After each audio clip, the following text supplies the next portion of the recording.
అందరికీ నమస్కారం. రాతా కోతా వాతా కార్యక్రమానికి మీ అందరికీ స్వాగతం.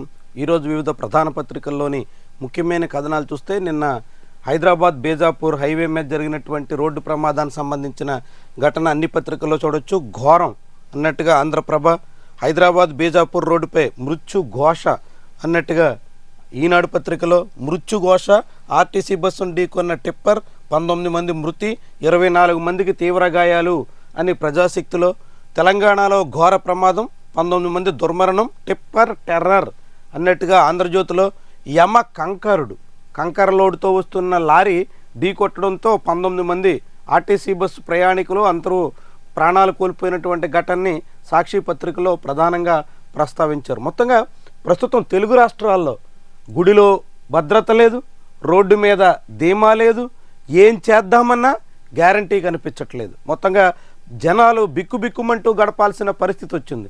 రాత్రి ఏలూరు నుంచి హైదరాబాద్ వెళ్తున్న బస్సు, ప్రైవేట్ ట్రావెల్స్ బస్సు బోల్తాపడి అందులో మళ్ళీ 2 ప్రాణాలు కోల్పోయారు. ఇట్లా అనేక వరుస ఘటనలు, పలు ప్రమాదాలు ప్రజల్ని భయకంపితులను చేస్తున్నాయి. ఎన్నాళ్ళు ఈ ప్రమాదాలు? వీటిని కట్టడి చేసేది ఎలా? కనీసం నియంత్రణ చర్యలకు ప్రభుత్వం పూనుకుంటుందా అనే అభిప్రాయం చాలామందిలో వ్యక్తమవుతుంది. ఎందుకంటే కర్నూలులో అంత పెద్ద ప్రమాదం జరిగిన తర్వాత ఇప్పటి వరకు ఆ బస్సు యాజమాన్యం మీద, నిబంధనలు ఉల్లంఘించినటువంటి వాళ్ళ మీద చర్యలు లేవు.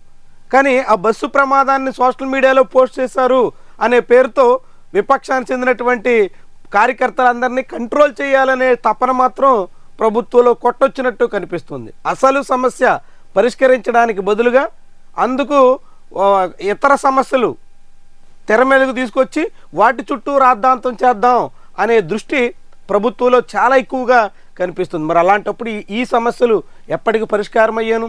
జనాలకి భద్రత, భరోసా ఎప్పుడు దక్కాను?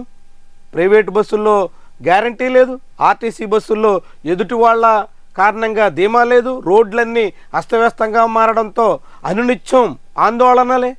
ఇట్లా ఎలా అన్నది చాలా పెద్ద ప్రశ్నార్థకంగా మారిన పరిస్థితి. ఇక మిగిలినటువంటి కథనాల్లో 20,000 కోట్ల పెట్టుబడులకు హిందూజా సై, విశాఖలో విద్యుత్ కేంద్రం విస్తరణ, మరొక 1600 మెగావాట్ల పెంపు, రాయలసీమలో సౌర పవన విద్యుత్ ప్లాంట్లు, మల్లవల్లిలోని ఎలక్ట్రిక్ వాహనాల తయారీ యూనిట్, లండన్లో ఫలించిన ముఖ్యమంత్రి ప్రయత్నాలు, చంద్రబాబు సమక్షంలో హిందూజా ఒప్పందం, Rolls Royce group, Octopus Energy, Shyammohan holding ప్రతినిధులతోనూ సీఎం సమావేశం. చంద్రబాబు నాయుడు పర్యటన ఏమో వ్యక్తిగతం అన్నట్టుగా వెళ్ళారు, కానీ రాష్ట్ర ప్రభుత్వానికి సంబంధించినటువంటి వివిధ ఒప్పందాలు మాత్రం కుదుర్చుకుంటున్నట్టుగా చెప్తున్నారు. చాలా కీలకమైనటువంటి వ్యవహారాలు. హాయ్లాండ్కు పంపాలన్న నిర్ణయం ఎవరిది? గ్రూప్ 1 జవాబు పత్రాలను తిరిగి ఎప్పుడు ఏపీపీఎస్సీకి తరలించారు? బిల్లులో చెల్లింపు వివరాలను కోర్టు ముందుంచండి, అభ్యర్థుల జవాబు పత్రాలను సీల్డ్ కవర్లో ఇవ్వండి. ఏపీపీఎస్సీకి హైకోర్టు ఆదేశం, తీర్పు రిజర్వ్. ఏపీపీఎస్సీ గతంలో వైఎస్ఆర్సీపీఐఎంలో నిర్వహించినటువంటి వివిధ పరీక్షల ప్రశ్నాపత్రాలను గుంటూరు జిల్లాలో ఉన్న హాయ్లాండ్ కేంద్రంగా వాల్యుయేషన్ చేసిన దాని మీద అనేక రకాల ఫిర్యాదులు వచ్చాయి, కేసు నమోదైంది. ప్రస్తుతం అది హైకోర్టులో విచారణ జరుగుతుంది. తుది తీర్పు మాత్రం రిజర్వ్లో ఉంది. అనేక వివరాలని కోర్టు అడిగినట్టుగా కనిపిస్తుంది. ఆధారాలు ఉన్నాయి, అందుకే జోగి అరెస్ట్. కులాన్ని రాజకీయం కోసం వాడతారా? మద్యం ముడుపులు తీసుకోలేదని ఏ దేవుడి ముందైనా ప్రమాణం చేస్తా, అలాగే జగన్ ప్రమాణం చేస్తారా? విపత్తులు, ప్రమాదాలపై వెంటనే స్పందించి సహాయక చర్యలు చేపట్టాం. జగన్ బెంగళూరులో ఉంటూ విమర్శల, శ్రీకాకుళం రాలేదేం? లోకేష్. చాలా ఆసక్తికరమైనటువంటి కామెంట్స్. జోగి అరెస్ట్ వెనుక కులాన్ని రాజకీయాల కోసం వాడుకుంటారా? ఎంత విడ్డూరంగా ఉందో చూడండి. అసలు కులం రాజకీయాల కోసం కాకపోతే ఇది ఎందుకు వాడుకుంటున్నారు? ఆ పార్టీ ఈ పార్టీ అని కాదు, ఈ పార్టీలన్నీ కులాన్ని రాజకీయాల కోసం కాకుంటే ఇక దేనికి వాడుతున్నారు? జనాల ఉద్ధరణ కోసమా? కులం ద్వారా ప్రజల సమున్నత అభివృద్ధి కోసమా? కులం ఎందుకు వాడుతున్నారు? రాజకీయాల కోసమే, రాజకీయ అవసరాల కోసమే కులాన్ని రెచ్చగొడతారు, చిచ్చు పెడతారు, అందులో చలిమంటలు కాచుకుంటారు, అనేక రకాలుగా అదొక తమకొక రక్షణాస్త్రంగా మార్చుకుంటారు కూడా. ఇప్పుడు అదే జరుగుతోంది. ఈ విపక్షంలో ఉన్నప్పుడు తెలుగుదేశం పార్టీ ఎక్కడ ఏ ఘటన జరిగినా అన్నింటికీ కులాన్ని ఆపాదించి దాని చుట్టూ వివాదం రాజేసిన సందర్భాలు లేవా?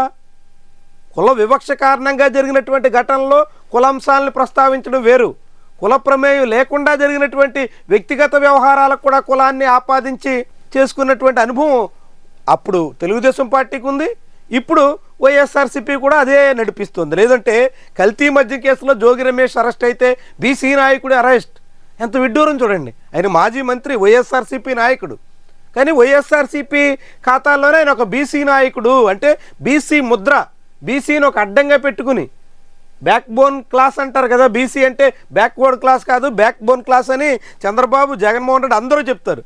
ఆ బ్యాక్ బోన్ అనేదాన్ని తమకు ఇప్పుడు ఒక రక్షణాస్త్రంగా మార్చుకుని బీసీ నాయకుడు అని చిత్రీకరించే ప్రయత్నం చేస్తున్నారు. దాని మీద నారాలోకి సభ్యభ్యం మాకు అలాంటి అలవాట్లే లేవన్నట్టుగా కులాన్ని రాజకీయాల కోసం వాడుకుంటారా అంట. మరి దేనికి వాడుకుంటున్నారో మరి ఆయనకే తెలియదు. ఇంకే విడ్డూరమైనటువంటి జగన్ బెంగళూరులో ఉంటూ విమర్శలా, శ్రీకాకుళం రాలేదేం లోకేష్? మరి శ్రీకాకుళంలో 9 మంది ప్రాణాలు కోల్పోతే సీఎం వెళ్ళారా? సీఎం రాలేదే అని జగన్మోహన్ రెడ్డి అడిగితే విపక్ష నాయకుడు కాదు కదా వెళ్ళడం. ముందు బాధ్యత ప్రభుత్వ పెద్దలది కదా. ప్రభుత్వ వైఫల్యాన్ని కప్పిపుచ్చుకోవడానికి ఎలాంటి మాటలు తప్ప, అక్కడ ప్రభుత్వం ఘోరంగా అన్ని రకాలుగా ఇంటెలిజెన్స్ కావచ్చు, లా అండ్ ఆర్డర్ కావచ్చు, అన్నీ పూర్తిగా ఫెయిల్ అయినాయి. ఆ విషయాన్ని కప్పిపుచ్చడానికి ఘటన జరిగిన వెంటనే మేము అప్రమత్తం అయ్యాం కదా, స్పందించాం కదా అని చెప్తున్నారు. ఏం స్పందించారు? మోంతా తుఫాను ఇప్పటికి వారం గడుస్తోంది. తుఫాను తీరాన్ని తాకి నష్టపరిహారం ప్రకటించారా? చెల్లించడం తర్వాత నష్టపరిహారం ప్రకటించారా? ఏమంటారు? నష్టపరిహారం అంచనాల్లో ఉన్నారు అంటారు. అంచనాలు కాదు కదా నష్టపరిహారం. ఇప్పటికే ఎంతెంత ఏ మేరకు జరిగిందో రియల్ టైమ్ గవర్నెన్స్లో చంద్రబాబుకి కంప్యూటర్లో చేరిపోయింది కదా. మరి అలాంటప్పుడు ఎకరానికి ఎంత ఇస్తామని, పలానా పంటకి ఎంత చొప్పున చెల్లిస్తామని, ఇన్పుట్ సబ్సిడీ ఎలా చెల్లిస్తామని ప్రకటన చేయడానికి ప్రభుత్వం ఎందుకు నాంచుతోంది? ఇన్నాళ్ల పాటు ఎందుకు పట్టింది? ప్రకృతి విపత్తులు వస్తే మేము వెంటనే స్పందించాం అని లోకేష్ మాట. ఎక్కడ స్పందించారు? ఎందుకు జాప్యం చేస్తున్నారు? నష్టపరిహారం ప్రకటించడానికే ఇన్ని రోజులు గడువు పడితే ఈ ప్రభుత్వానికి ఇక దాన్ని చెల్లించేది ఎప్పుడు?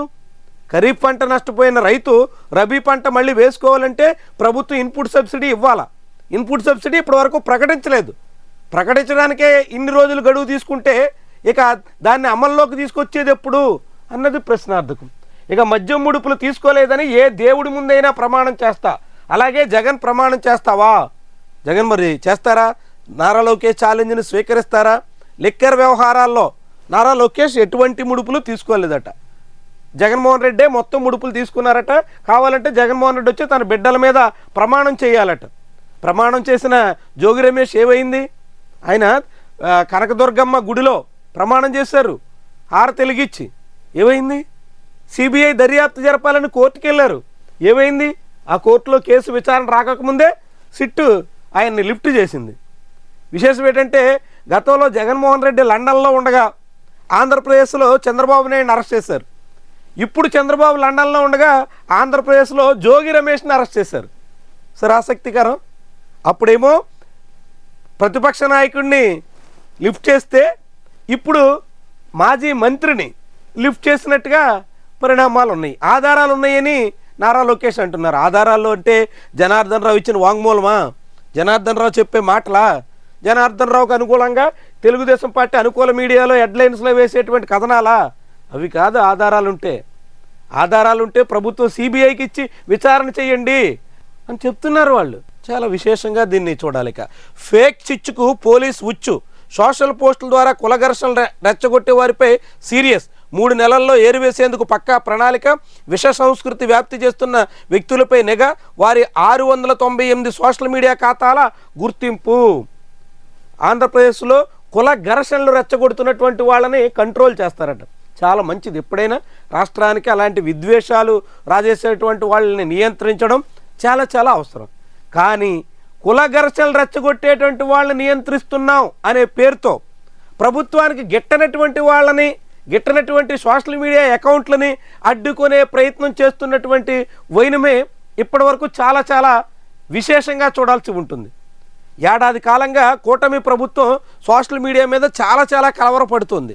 సోషల్ మీడియాలో వస్తున్నటువంటి పోస్టుల మీద అనేక రకాలుగా ఆందోళన వ్యక్తం చేస్తోంది. బహిరంగంగానే ఉప ముఖ్యమంత్రి పవన్ కళ్యాణ్ లాంటి వాళ్ళు, సీఎం చంద్రబాబు లాంటి వాళ్ళు ఈ సోషల్ మీడియా తీరు మీద చాలా ఆందోళన వ్యక్తం చేశారు, ఆవేదన చెందారు. మరి నియంత్రించగలిగారా? ఏడాది కాలంగా ఎన్ని అడ్డుకోగలిగారు? ఇప్పుడు 698 అకౌంట్లను గుర్తించారంట, వాళ్ళని నియంత్రిస్తారట. అంటే వైఎస్ఆర్సీపీ చెందినటువంటి వాళ్ళని నియంత్రించడం మీద ఈ ప్రభుత్వం అనేక రకాల ఎత్తుగాళ్ళు వేస్తూ ఇప్పుడు కుల విద్వేషాలు అనే వ్యవహారాన్ని అడ్డు పెట్టుకుని వైఎస్ఆర్సీపీ వాళ్ళని ఇరకాటంలో పెట్టాలని చూస్తుందా అన్న సందేహం వస్తుంది. ఎందుకంటే ఇప్పటికే వైఎస్ఆర్సీపీ సంబంధించినటువంటి సోషల్ మీడియాలో యాక్టివిస్టుల మీద అనేక రకాల ప్రయత్నాలు చేస్తుంది అడ్డుకునే దానికోసం. నిన్ననే మనం చూసాం కర్నూలులో వైఎస్ఆర్సీపీ చెందినటువంటి అధికార ప్రతినిధి శ్యామల, ఆ పార్టీ మరొక అధికార ప్రతినిధి వెంకటరెడ్డి వీళ్ళందరూ విచారణకు హాజరయ్యారు. ఏందయ్యా అంటే కర్నూలు బస్సు ప్రమాదం మీద వాళ్ళు చేసినటువంటి ప్రచారానికి పోస్టులకు గాను పోలీసులు 27 మంది మీద కేసు పెట్టి విచారణకు పిలిచారు. అదే కర్నూలు బస్సు ప్రమాదానికి కారణమైనటువంటి ఆ వేమూరి కావేరీ ట్రావెల్స్ యజమానిని పిలిచారా? యజమానిని విచారించారా? యజమాని మీద చర్యలు తీసుకున్నారా? అంటే బస్సు ప్రమాదానికి కారణమైనటువంటి వ్యక్తుల మీద ఏమో కేసులు లేవు, వాళ్ళ మీద ఎటువంటి యాక్షన్ ఇప్పటి వరకు లేదు. కానీ ఆ విషయాన్ని పోస్టులు చేశారు, బెల్ట్ షాపుల్లో లిక్కర్ తాగాడు అనేటువంటి దాని మీద ఆరోపణ చేశారు అంటూ ఇప్పుడు విచారణ పేరుతో వైఎస్ఆర్సీపీ వాళ్ళని కట్టడి చేయాలని చూస్తున్నారు. అంటే ప్రభుత్వ ఉద్దేశం, లక్ష్యం ఏ టార్గెట్తో సాగుతుందో చాలా క్లియర్గా కనిపించట్లేదా? ప్రభుత్వానికి నిజంగా చిత్తశుద్ధి ఉండి అలాంటి బస్సు ప్రమాదాల్లో అన్యం పుణ్యం జరిగినటువంటి సామాన్య ప్రయాణికులు ప్రాణాలు కోల్పోకుండా ఉండాలంటే బస్సు యజమానులను నియంత్రించాలా, బస్సు యజమానుల మీద కేసు పెట్టాలా, బస్సు యజమానులు నిబంధనలు ఉల్లంఘించి సిట్టింగ్ అనుమతి ఉన్నటువంటి దాన్ని స్లీపర్గా మార్చిన దాని మీద చర్యలు తీసుకోవాలా. అలాంటివి ఏమీ లేవు. అక్కడ ఎటువంటి శ్రద్ధ లేదు. 2-3 రోజుల పాటు ఆర్టీఏ అధికారులు అడవాటు చేశారు. ఆ తర్వాత తుఫాన్ వచ్చింది, అదంతా పక్కకు పోయింది, చల్లారిపోయింది, మొత్తం వ్యవహారం పక్కకు పోయింది. ఇప్పుడు దాని మీద పోస్టులు చేసినందుకు గాను నిజంగా పోస్టుల మీద విచారణ చేయాలంటే ముందు ఆ డిఐజీని విచారణ చేయాలి. ఆ డిఐజీ కోయ ప్రవీణ్ అసలు మందే తాగలేదు అని అన్నాడు. అందులో ఆయన నిందితుడిగా ఉన్నటువంటి వ్యక్తి మేము 4 క్వార్టర్ బాటిల్ తీసుకున్నాం, 3 తాగేస్తాం అన్నట్టుగా చెప్పుకొచ్చాడు. అంటే ఎవరు మాటలు నిజమన్నట్టు? డిఐజీ ఒక స్థాయి అధికారి అట్టా చెప్పొచ్చా? ఎస్పీ ఏమో మద్యం మత్తులో రోడ్డు ప్రమాదం జరిగింది అని చెప్తే డిఐజీ ఏమో అసలు మద్యమే తాగలేదు, దాబాలో భోంచేసి వచ్చారు అని అన్నారు. అంటే దాని అర్థం ఏంటి? ఆయన డిఐజీ స్థాయి అధికారి అట్లా చెప్పొచ్చా? మరి ఆయన ఎందుకు విచారించరు? సోషల్ మీడియాలో పోస్ట్ చేసి బెల్ట్ షాప్ మద్యం తాగారు అని క్రియేట్ చేసినందుకు కానీ విచారించారు, తప్పే లేదు. వాళ్ళ దగ్గర ఏం ఆధారాలు ఉన్నాయో సేకరించడం, వాళ్ళని అవసరమైతే నియంత్రించడం అవసరమే. మరి ఒక మీడియా ఛానల్, అది కూడా ఏబిఎన్ ఛానల్లో కోయ ప్రవీణ్ ఆయన చెప్పినటువంటి మాటలేంటి? మందే తాగలేదన్నారు ఒక విచారణ స్థాయిలో ఉన్నత స్థాయి అధికారి. అట్టా చెప్పొచ్చా? ఏమనాలి మరి దాన్ని? ఆయన్ని విచారించరా? ఆయన మీద కేసు ఉండదా?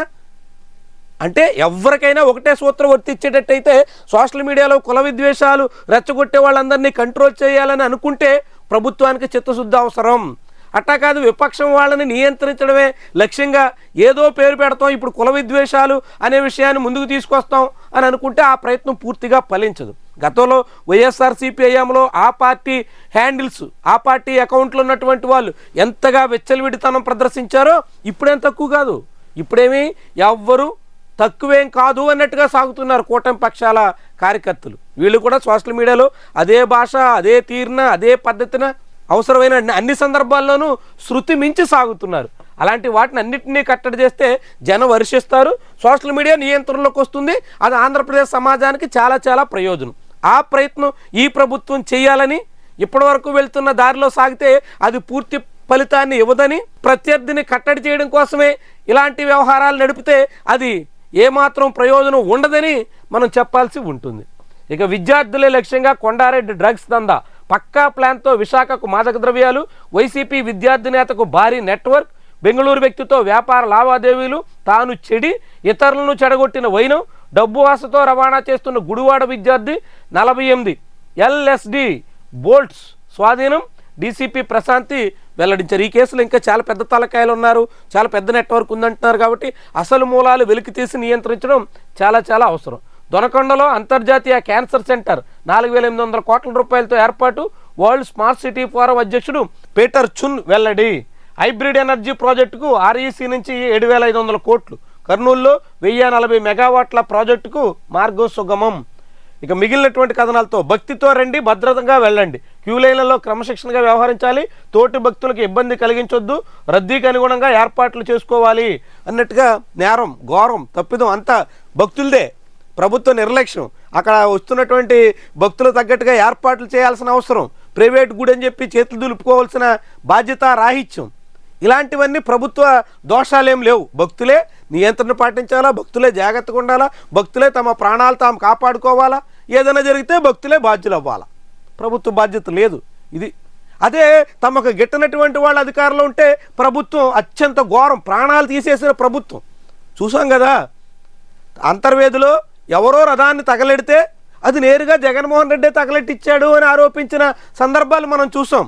కానీ 9 మంది ప్రాణాలు పోతే అది ప్రభుత్వానికి సంబంధం లేదు. ఇది భక్తుల నియంత్రణ లేకపోవడం వల్ల, భక్తుల్లో కట్టడి కుదరకపోవడం వల్ల, భక్తులు తమ భద్రత మీద ఏమాత్రం శ్రద్ధ పెట్టకపోవడం వల్ల జరుగుతున్నటువంటి ఘటనలు ఇట్లా ఉంటాయి. అంటే మీడియాలో కథనాల వెనక అసలు కథలంటే ఇవే. జైలుకు జోగి బ్రదర్స్ రమేష్, రాము ఇద్దరికి 13వ తారీఖు వరకు రిమాండ్ విధించారు. నెల్లూరు జైలుకి వీళ్ళని తరలించారు. అదే సమయంలో జైలుకి తరలించే ముందు ఆసుపత్రిలో వైద్య పరీక్షలకు వెళ్ళినప్పుడు జోగి కుటుంబ సభ్యులు, ఆయన అనుచరులు సాగించినటువంటి రాద్ధాంతం కారణంగా మరో కేసు కూడా నమోదైంది. అందులో జోగి రమేష్ భార్య, కొడుకులు వీళ్ళందరి పేరు మీద కూడా కేసు రిజిస్టర్ అయింది. ఇక అనిల్ అంబానీ ఆస్తులు జప్తు, వాటి విలువ 7,500 కోట్లు. అంటే ఈ కార్పొరేట్లు ఎట్లా ప్రజాధనాన్ని పూర్తిగా స్వాహా చేసే ప్రయత్నంలో ఉన్నారో, వాళ్ళు పూర్తిగా బ్యాంకుల నుంచి సొమ్ముని అక్రమంగా కాజేసే ప్రయత్నాల్లో ఉన్నారో, అడ్డగోలు దందా నడుపుతున్నారో. అనిల్ అంబానీ కేసు ఒక ఉదాహరణ అన్నట్టు. పాక్ అణు పరీక్షలు చేస్తోంది, రష్యా, ఉత్తర కొరియా, చైనా కూడా చేస్తున్నాయి, ఈ విషయాన్ని గుట్టుగా ఉంచుతున్నాయి అన్నట్టుగా ట్రంప్ కామెంట్స్. బహుశా అమెరికా అణు పరీక్షలకు సిద్ధమవుతున్న వేళ మేమే కాదు అందరూ చేస్తున్నారు అని చెప్పే ప్రయత్నానికి ఇది ఒక తార్కాణంగా మనం చూడాల్సి ఉంటుంది. భాగస్వామ్య సదస్సులో 9.8 లక్షల కోట్ల పెట్టుబడులు, 9,80,000 కోట్ల రూపాయల పెట్టుబడులు వస్తాయి. దాని ద్వారా దాదాపుగా 7 లక్షల మందికి ఉద్యోగాలు వస్తాయి అని చెప్తున్నారు. ఎంఓయూలు కుదుర్చుకోవడం, ఆ ఎంఓయూల ద్వారా ఏదో సాధించామని చెప్పుకోవడం ప్రభుత్వాలకు కొత్త ఏం కాదు. చంద్రబాబు నాయుడు 2016-17 కాలంలో ఎన్ని ఎంఓయూలు కుదుర్చుకున్నారో, ఆ ఎంఓఈలన్నీ ఏంటో పచ్చళ్ళు, అప్పడాలు అలాంటి ఎంఓఈలన్నీ విశాఖ సమ్మిట్లో కుదుర్చుకున్న చరిత్ర చాలా ఉంది. ఆఖరి కాలేజీలో పనిచేసే లెక్చరర్ని తీసుకొచ్చి ఒక ఎంఓయూ కుదుర్చుకున్న ఘనత కూడా అప్పట్లో ఈ ప్రభుత్వాన్ని. ఆ తర్వాత జగన్మోహన్ రెడ్డి ప్రభుత్వంలో కూడా అంతే, వాళ్ళు కూడా భారీగా ఎంఓయూలు కుదుర్చుకున్నాం అని చెప్పి ఐప్యాక్ సిబ్బందితో అక్కడ నడిపినటువంటి వ్యవహారం అంతా బట్ట బయలైంది. ఇట్లా ప్రభుత్వాలు ఈ ఎంఓయూలు, పెట్టుబడులు భారీగా రాష్ట్రం ఏదో ఉద్ధరించేస్తామని చెప్పుకోవడం కోసం చేసే ఒక పిఆర్ స్టంట్ లాగా ఈ సమ్మిట్లు మిగులుతున్నాయి. మరి ఈ సమ్మిట్ అయినా అది వచ్చేటువంటి పెట్టుబడులు, ఆ కుదుర్చుకున్నటువంటి ఒప్పందాలు అవన్నీ ఆచరణ రూపం దాలుస్తాయని ఆశిద్దాం. ఇక మిగిలినటువంటి కథనాలు చూస్తే, చెట్ల కింద చదువులు.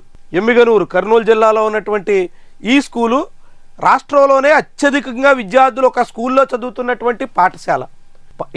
ఎమ్మిగనూరు పట్టణంలోని సోమప్ప బాలికల జిల్లా పరిషత్ ఉన్నత పాఠశాల. మొత్తం 3,356 మంది అమ్మాయిలు అక్కడ చదువుతున్నారు. ఇక్కడ వీళ్ళందరూ కలిపి 44 గదులుంటే అవి ఏమాత్రం పిల్లలకు సరిపోవడం లేదు. 3,346 గదుల్లో 46 మంది విద్యార్థులు 44 గదుల్లో సర్దుకోవాలంటే ఒక గదికి ఎంతమంది ఉండాలా? ఎట్టా? ఆ 44 గదుల్లో మళ్ళీ హెచ్ఎం రూము, స్టాఫ్ రూము, ఇతర లైబ్రరీ, ఇంకా రకరకాల పేర్లతో ఉండేటువంటి గదులన్నీ పోతే మిగిలి 30-35 ఉంటాయి.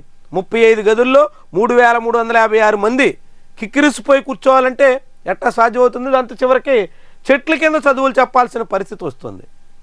ప్రభుత్వం మరి విద్యారంగాన్ని ఎంతో ఉద్ధరిస్తున్నామని చెప్పుకుంటున్నప్పుడు ఇలా పిల్లలు చెట్ల కింద పాఠాలు చదవాల్సిన పరిస్థితి ఎన్నాళ్ల పాటు కొనసాగిస్తారో చూడాల్సి ఉంది. మరి ఆంధ్రప్రభలో ఈరోజు వచ్చినటువంటి కథనాలు మనం పరిశీలిస్తే, బీహార్ దంగల్ భోజ్పురి గ్లామర్ అనేటువంటి కథనం ఇచ్చింది. బీహార్ ఎన్నికలకు సంబంధించి తొలి దశకు ముహూర్తం దగ్గరకు వస్తుంది. దాంతో చాలా హోరాహోరీగా పార్టీలన్నీ ప్రచారాలు చేస్తున్నాయి. మాది అభివృద్ధి, మీది విధ్వంసం అన్నట్టుగా ప్రధాని మోదీ విపక్షాల మీద చేసినటువంటి విమర్శ. అవమానాల మంత్రాలయం పెట్టండి అన్నట్టుగా ప్రియాంక గాంధీ కౌంటర్ ఇచ్చినటువంటి కథనాన్ని కూడా ఇక్కడ చూడొచ్చు. గ్రేటర్ తిరుపతి ఆవిర్భవించేనా? ఉన్నత ఆశయంతో ప్రతిపాదించిన చంద్రబాబు నగరపాలక సంస్థ ఏకగ్రీవ తీర్మానం, పరిసర ప్రాంత ప్రతినిధుల్లో నిరసన గళం, వ్యూహాత్మక ప్రయత్నాల్లో అధికార వర్గం, వచ్చే ఏప్రిల్ తర్వాతే అమలుకు అవకాశం. తిరుపతిని గ్రేటర్ తిరుపతి నగరంగా మార్చాలి అనే ప్రతిపాదనను రాష్ట్ర ప్రభుత్వం చేసింది. కానీ గ్రేటర్ తిరుపతి పేరుతో మొత్తం అటు ఉన్నటువంటి చంద్రగిరి, శ్రీకాళహస్తిలోని కొన్ని ప్రాంతాలు, ఇలా చుట్టుపక్కల ఉన్న నియోజకవర్గాలకు సంబంధించిన అనేక మండలాలు, పట్టణాలు, గ్రామాలు అన్నీ గ్రేటర్ తిరుపతిలో విలీనం చేయడం మీద తెలుగుదేశం పార్టీ ప్రజాప్రతినిధుల నుంచే అభ్యంతరాలు వస్తున్నాయి. దాంతో ప్రస్తుతానికి అది అమలు జాప్యం జరుగుతోంది. బహుశా వచ్చే ఏప్రిల్ తర్వాత అమలు అవ్వచ్చు అన్నట్టుగా ఆంధ్రప్రభ కథనం. మహిళా క్రికెటర్లపై కనకవర్షం. ఐసీసీ నుంచి 39,80,00,000, బీసీసీఐ నుంచి 51 కోట్ల నజరానా.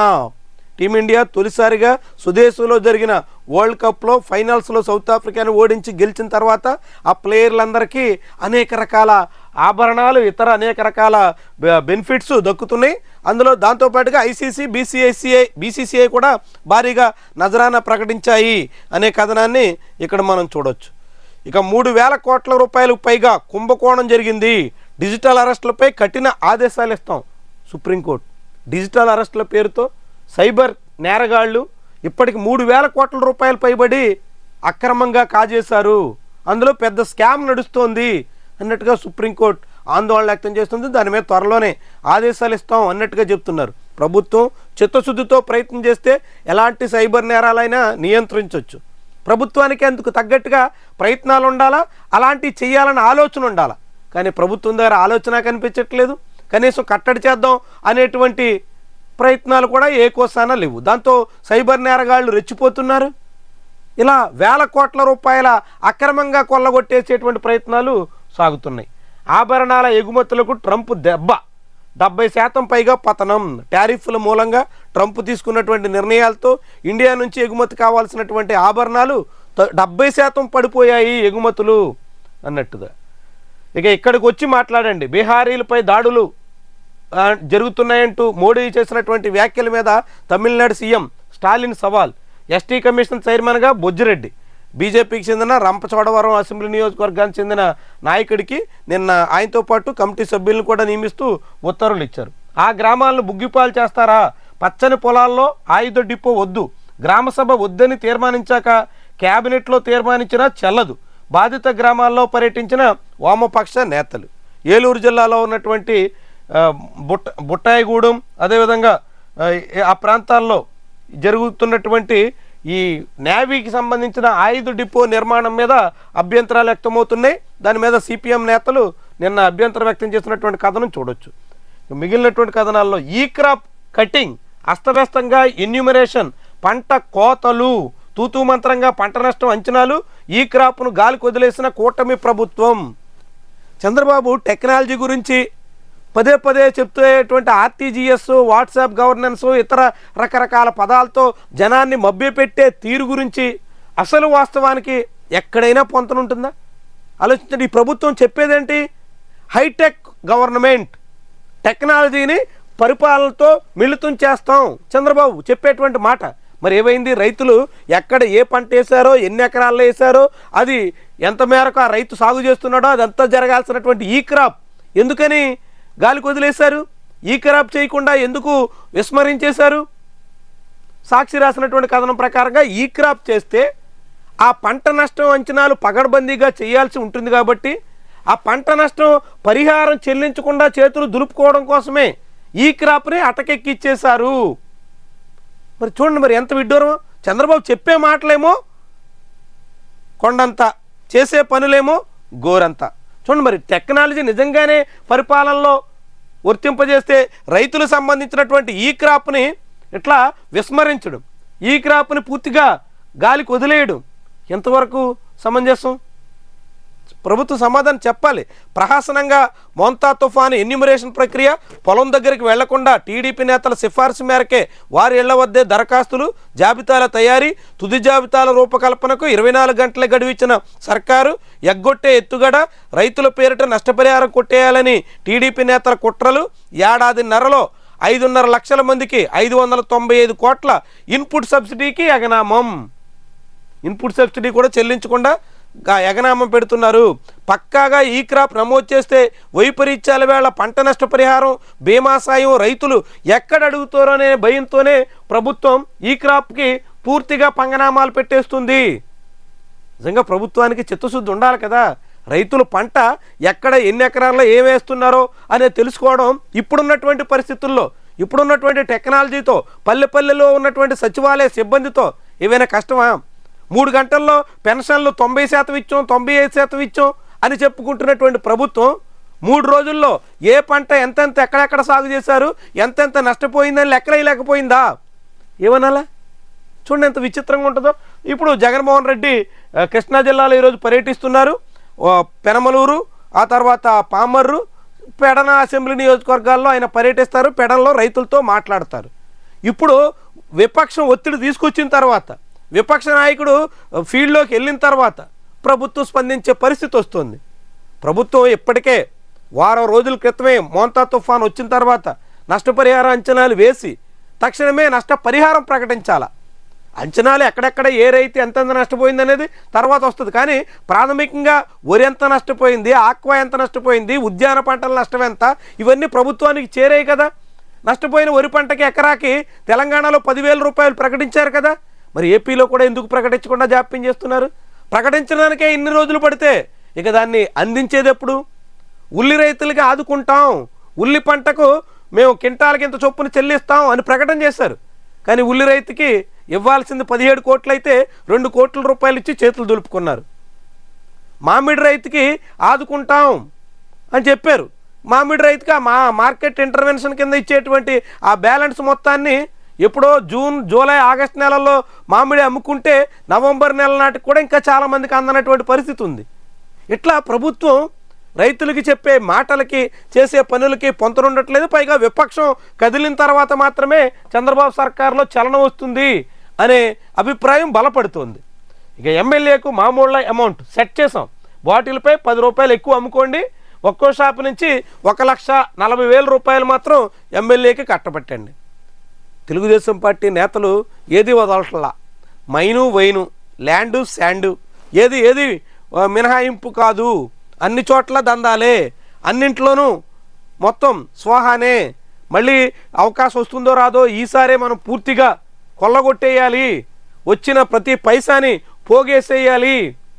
కోట్ల రూపాయలు ఖర్చు చేసి ఎన్నికల్లో గెలిచాం కాబట్టి అంతకు 3-4 ఇంతలు పైగా త్వరగా సంపాదించేసేయాలి అనే సంకల్పంతో సాగుతున్నారు. ఇది రాజమండ్రి ఎమ్మెల్యే ఆదిరెడ్డి వాసు మీద వస్తున్నటువంటి ఆరోపణలు.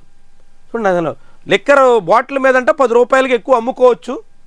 ఆ అమ్ముకోవడం ద్వారా ఆ లిక్కర్ షాపు యజమానులకి డబ్బులు భారీగా వస్తాయి కాబట్టి అందులో 1,40,000 మాత్రం ఒక్కొక్క షాపు నుంచి ఎమ్మెల్యేకి కట్టబెట్టాలి. ఇది లీక్ అయిన ఆడియోలో ఉన్న సారాంశం. ఎంత విస్మయకరంగా ఉందో చూడండి. ఎమ్మెల్యేలు లిక్కర్ 10 రూపాయల చొప్పున ఎక్కువ గుంజండి. ఎవరి దగ్గర? మద్యపాన ప్రియుల దగ్గర, మందు తాగే వాళ్ళ దగ్గర అదనంగా 15 రూపాయల చొప్పున వసూలు చేయండి. చేసి అందులో మాకు ఒక వాటా కప్పం కట్టండి. అంటే మీరు జనాన్ని దోచుకోండి, ఆ దోచుకున్న దాంట్లో మాకు కొంత వాటా ఇవ్వండి. ఇది ఆంధ్రప్రదేశ్లో అధికార కూటమి పక్షాల ఎమ్మెల్యేల తీరు. ఎంతగా మద్యపాన ప్రియుల్ని, మందు బాబుల్ని దగా చేస్తున్నారో, వాళ్ళ జేబులు ఎట్టా కొల్లగొడుతున్నారో చూడండి. జగన్మోహన్ రెడ్డి హయాంలో మద్యం ధర పెంచేశారు, మద్యం నాసిరకంగా అమ్ముతున్నారు అంటూ గగ్గోలు పెట్టి ఇప్పుడు ఆంధ్రప్రదేశ్లో కల్తీ మద్యం ఒకవైపు యథేచ్ఛగా అమ్మకాలు సాగిస్తున్నారు, రెండో వైపు ఇలా ధర పెంచి దోపిడీ చేసే ప్రయత్నాలు కూడా చేస్తున్నారు. అంటే ఇప్పుడు ఏం వైరుధ్యం ఉన్నట్టు? అసలు ఎక్కడైనా చెప్పిన మాటలకి చేసిన పనులకి పొంతన కనిపిస్తోందా? జగన్ హయాంలోనే ఉపాధి కల్పన జోరు, వ్యవసాయ రంగం తర్వాత సేవా రంగంలోనే అత్యధిక ఉపాధి. ఇది రిపోర్ట్, నీతి ఆయోగ్ ఇచ్చినటువంటి రిపోర్ట్ ఆధారంగా సాక్షి రాసింది. కానీ మరి ఆచరణలో నిజంగా ఉపాధి అవకాశాలు గడిచిన 5 ఏళ్లలో పెరిగాయి, జగన్ హయాంలో పెరిగాయి అంటే పబ్లిక్ దాన్ని విశ్వసించే అవకాశం ఎంత? ఉద్యోగాలు లేకపోవడం బట్టే కదా వలసలు పోవాల్సిన పరిస్థితి వచ్చింది. మరి పెరిగింది అనేది నివేదిక, అధికారిక నివేదిక. నీతి ఆయోగ్ అంటే అధికారి రిపోర్ట్. ఆ రిపోర్ట్లో పెరిగినట్టుగా చెప్తున్నారంటే మరి కాగితాల మీద పెరిగిందా? నిజంగానే ఉపాధి అవకాశాలు పెరిగాయా? చాలా విడ్డూరం. జనసేన నేత వేధింపులతో వ్యక్తి ఆత్మహత్యను, పురుగుమందు తాగడంతో ప్రాణాపాయ స్థితిలో బళ్ళారి విమ్స్ ఐసీయూలో చికిత్స, డబ్బు పంచాయతీలో రాయదుర్గం జనసేన నేత మంజునాథ్కు పోలీసుల వత్తాసు, సిద్ధప్ప అనే వ్యక్తిని పిలిచి చితకబాది ట్రాక్టర్లు, బొలేరోలు స్టేషన్కు తెచ్చిన వైనం, బండ్రావప్పతో ఖాళీ అగ్రిమెంట్లపై సంతకాలు, 10 లక్షల వసూలు. ఈ పరిణామాలతో అవమాన భారానికి గురైన పురుగుమందు తాగిన బండ్రావప్ప. చూడండి ఎంత విడ్డూరంగా ఉంది. దందాలు, సెటిల్మెంట్లు. ఆ మధ్య భీమవరం డిఎస్పీ సెటిల్మెంట్లు చేస్తున్నారు, సివిల్ వ్యవహారాల్లో జోక్యం చేసుకుంటున్నారంటూ డిప్యూటీ సీఎం చాలా పెద్ద రాద్ధాంతం చేశారు. మరి ఆ డిఎస్పీ మీద ఏం చర్యలు తీసుకున్నారు, ఎందుకు చర్యలు తీసుకోలేదు అనేది పక్కన పెడితే, ఇప్పుడు ఆయన పార్టీకి చెందిన జనసేన నాయకుడు పోలీసుల సాయంతో చేసినటువంటి సెటిల్మెంట్ మూలంగా ఒక సాధారణ రైతు ప్రాణాపాయ స్థితిలో పడాల్సిన దుస్థితి దాపురిస్తుంది. అంటే కూటమి పక్షాలు వాళ్ళ ఎమ్మెల్యేలు ఒకవైపు దందాలు నడిపిస్తుంటే, ఇతర నాయకులందరూ కూడా తమకు దొరికిన చోటల్లా దొరికినంత దోచుకున్నది దాచుకో అని సూపర్ సినిమాలో నాగార్జున పాట ఉంటుంది. సేమ్ అదే పందాన సాగుతున్నట్టు భావించాల్సి ఉంటుంది. బాబు పాలనలో ఆత్మహత్యలే శరణ్యమా? రాష్ట్ర వ్యాప్తంగా పలు కలెక్టరేట్ల వద్ద ఆత్మహత్యా యత్నాలు. తిరుపతి కలెక్టరేట్ ముందు పెట్రోల్ పోసుకుంటున్న మహిళ. చూడండి ఎలాంటి పరిస్థితులు ఉన్నాయో. ప్రభుత్వాలు కనీసం అధికార యంత్రాంగం ప్రజల సమస్యల మీద స్పందించకపోతే అసహనంతో, అవమాన భారాలతో, ఏం చేయాలో తెలియనటువంటి అచేతన స్థితిలో ఎట్లా పడతారో జనాలు. ఇదొక ఉదాహరణ అన్నట్టు. ప్రైవేట్ స్కూల్ బాలికపై అర్ధరాత్రి లైంగిక దాడి, బలవంతంగా మద్యం తాగించి మరీ కిరాతకం. ఏలూరులో దారుణం. ఓ వీధిలో అపస్మారక స్థితిలో పడి ఉన్న బాలిక, స్థానికుల సమాచారంతో జీజీహెచ్కి తరలించిన పోలీసులు. లైంగిక దాడి జరిగినట్టుగా వైద్యుల అనుమానం. ఇలాంటి ఘటనలు జరగని రోజు లేదండి. ఒక చోటేమో తునిలో తెలుగుదేశం పార్టీ వృద్ధుడు, ముమ్మిడివరంలో జనసేన పార్టీ నాయకుడు, ఇక్కడ ఎవరో మరి. ఇలా బాలికల పట్ల, అన్యం పుణ్యం తెలియనటువంటి అమ్మాయిల పట్ల ఇలాంటి దారుణం. హడ్కో నుంచి మరొక 5,000 కోట్ల రూపాయల అప్పులు చాలా యథేచ్ఛగా సాగుతున్నాయి. బడ్జెటేతర అప్పులు పెరిగిపోయాయని చంద్రబాబు గగ్గోలు పెట్టని రోజు లేదు. జగన్మోహన్ రెడ్డి పాలనలో రాష్ట్రం శ్రీలంక అయిపోతుంది, బడ్జెటేతర అప్పుల వల్ల చాలా భారం తప్పదు, అధిక వడ్డీలతో అప్పులు తెచ్చి రాష్ట్రాన్ని కుదేలు చేసేస్తున్నారు అంటూ గుండెలు బాధేసుకున్న చంద్రబాబు పాలనలో ఏడాదిన్నర తిరిగేసరికి ఇప్పుడు కొత్తగా తెస్తున్న 5,000 కోట్లతో కలిపి మొత్తం ఎంత అంటే 55,383 కోట్ల రూపాయల అప్పు. ఇది బడ్జెటేతర అప్పు. మళ్ళీ బడ్జెట్లో దాదాపు 1,70,000 కోట్ల రూపాయల వరకు అవి అప్పులు చేరుతున్నాయి. అంటే 2,20,000 కోట్ల రూపాయలకి రాష్ట్ర ప్రభుత్వం అప్పులు చేరుతున్నాయి. ఈ అప్పులకు తోడుగా ఇప్పుడు మళ్ళీ కొత్తగా అమరావతి కోసం 32,500 కోట్ల రూపాయల అప్పుకి రంగం సిద్ధం చేశారు. ఎక్కడైనా ఈనాడు రుణం అని రాసింది, ఇంతవరకు నిధుల సమీకరణ అన్నట్టుగా సరిపెట్టింది. ఎట్టకేలకు అమరావతికి అప్పులు తెస్తున్నారు అని మాత్రం రాసింది. అమరావతి పేరుతో ఇప్పటికే 26,000 కోట్ల రూపాయల అప్పు చేశారు. ఇప్పుడు మళ్ళీ మరొక 32,000 కోట్ల అప్పునకు రంగం సిద్ధం చేశారు. ఈ అప్పు ఎక్కడి నుంచి అంటే వరల్డ్ బ్యాంక్ నుంచి. వరల్డ్ బ్యాంకు, ఏడీబీ కలిసి మరొక 15,000 కోట్ల రూపాయలు అప్పు ఇచ్చేదానికి సిద్ధమయ్యాయి అన్నట్టుగా ఈనాడు కథనం సారాంశం. అంటే ఈ అప్పుతో కలిపి ఈ 32,500 కోట్లు, ముందు తెచ్చినటువంటి 26,000 కోట్లు మొత్తం కలిపి అమరావతి పేరుతో చంద్రబాబు సర్కారు 62,000 కోట్ల రూపాయల అప్పులు చేస్తోంది. 95,000 కోట్ల రూపాయల వర్క్స్కి సంబంధించి టెండర్లు పిలిచింది. ఇన్నాళ్ళుగా నిధులు లేక నత్తనడకన పనులు నడుస్తున్నాయి. 26,000 కోట్ల రూపాయలు మాత్రమే అప్పులు సమకూరాయి. ఇప్పుడు కొత్తగా 32,500 కోట్ల రూపాయలు అప్పులు దక్కబోతున్నాయి. దీంతో ఇక అమరావతి పనులు వేగవంతం అవుతాయి అని ప్రభుత్వం లేదంటే ఈనాడు పత్రిక ఆనందపడుతున్నాయి. మరి అప్పుల భారం ఎవరి మీద ఉంటుంది? ఇంత పెద్ద మొత్తంలో అంటే ఇప్పటికే 62,000 కోట్ల రూపాయలకు చేరుతున్నటువంటి అమరావతి అప్పుల భారం ఎవరు భరించాలా? ఎట్టా భరించాలా? దానికి సంబంధించినటువంటి పరిణామాలు ఎట్లుంటాయి? చాలా కీలకమైనటువంటి వ్యవహారం. చాలా పెద్ద మొత్తంలో అప్పులతో ఇంత పెద్ద నగరాన్ని నిర్మిస్తామని చెప్తున్నటువంటి తీరు మాత్రం ఆసక్తికరం.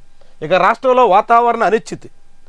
మొన్నటి 28, 29 తారీఖుల్లో అక్టోబర్లో కురిసినటువంటి వర్షాలతో ఒక్కసారిగా వాతావరణం చల్లబడింది.